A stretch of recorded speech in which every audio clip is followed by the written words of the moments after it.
Hello, and welcome to the book report, where I report on the prettiest Tolkien books. So,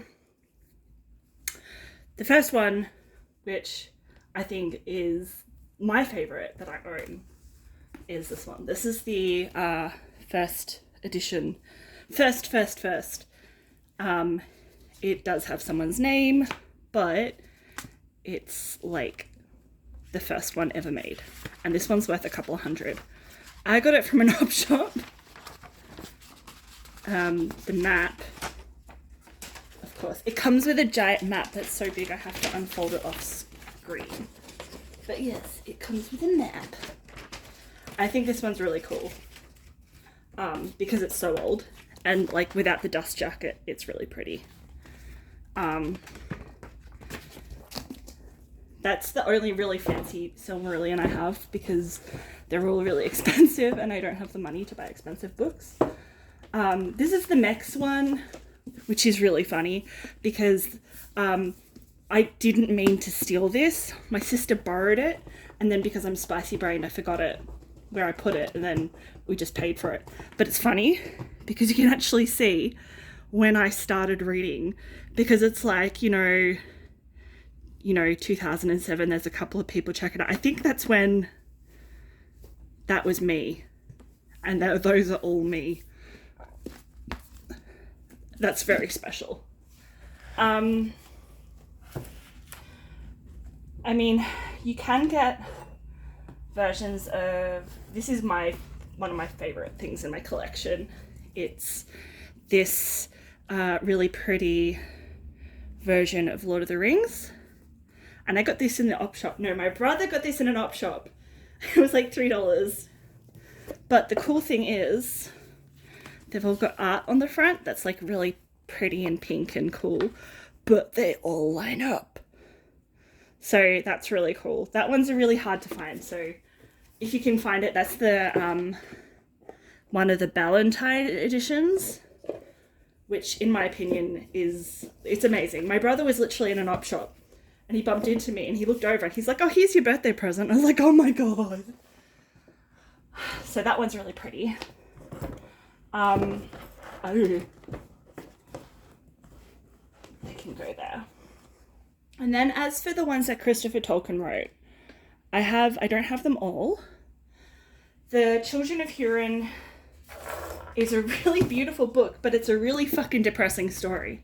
Everyone dies, there's incest and suicide and torture, and it's, great. But it has, where is it? It does have artwork. So that one's cool. Considering that everyone dies and like the couple that gets together and that are brother and sister and don't know it, maybe not the sort of gift you want to give your partner. Then we have the Beren and Luthien book, which is edited. So it contains as much of the Lay of Luthien and all of Tolkien's notes about it. So it's a bit of both. It's basically just a fucking long poem, is what it is. I'm trying to find art to show you, but it has art as well. That one's really cool. I really like that one. And then the other one I have is, there's the Tales from the Perilous Realm, which was edited by his son. That one's good. And we have some cool ones that he's done. So these are like Tolkien's non-Middle-earth works, because he was obviously a history nerd. This one's really cool. It's really pretty. I don't think it has illustrations. No, it doesn't. But it's really cool. That one's nice. And then there's The Fall of Arthur, which is also really, really pretty. It's like hardcover. Most of the ones you get that are by his son you can get in hardcover. We have... Ooh. You can see I'm almost needing a second Tolkien shelf. Sir Gawain in The Green Knight, also like a massive part of queer history, incidentally, which is funny enough. This one's not a fancy one. This is my really old one of it. You also have, ooh, the other ones I have, yeah, I'm gonna need another Tolkien shelf. Let's just put those there. Trying to figure out where to start. I have these two, which I got from a library that was selling them, and you can see I've read them many times and bookmarked them. They're both really, really beautiful books that kind of, like, while they're not Middle-earth based, they kind of give you a really good idea of what kind of person he was and the mindset behind him writing. We have up here some atlases, and they're just like maps. I really like the maps. I'm a nerd. But yeah, maps throughout like the different years, and then they explain things like movement of troops and stuff, and that one's really cool.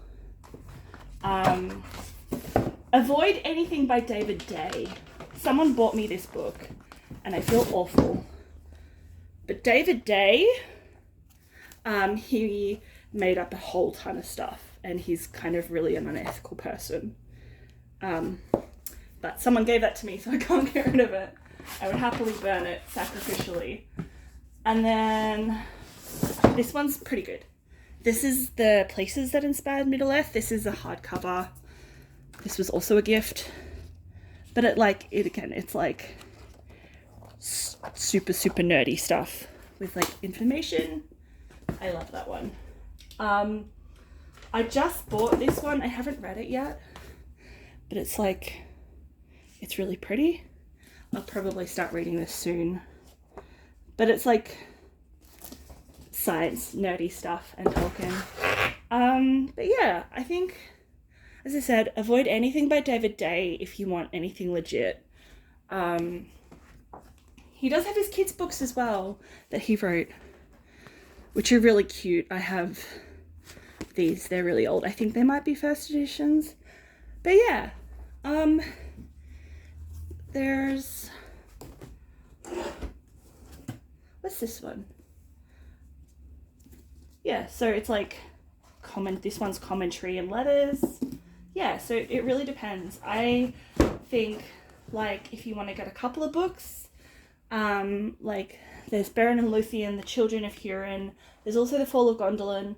Like, there'd be a really good bundle. You can get some really nice editions of the Silmarillion, which is like kind of a win. The Silmarillion's kind of really good because it's just like, it's amazing, but it's really heavy on all of the lore. It's like a history book. And then, yeah, I guess it really depends what he wants out of it.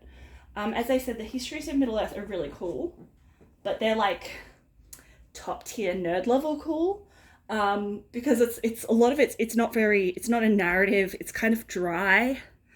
You're basically listening to some guy analyze the notes of another guy, which I love because this is like special interest. But yeah, like you can get some nice ones at Dimmicks, I know, and some online that are pretty affordable. And like, my shelf looks quite nice. But the reason I have so many rare ones is because a lot of this is from op shops. The boy would like to say hello. He would like to know why he is not on camera and why we are talking about. Oh yes, I know. Something about that isn't him. So yeah, I hope this helps. Feel free to ask as many questions as you want. Yeah, I hope this wasn't too rambly and too loud and excited because this is, yes, a special interest.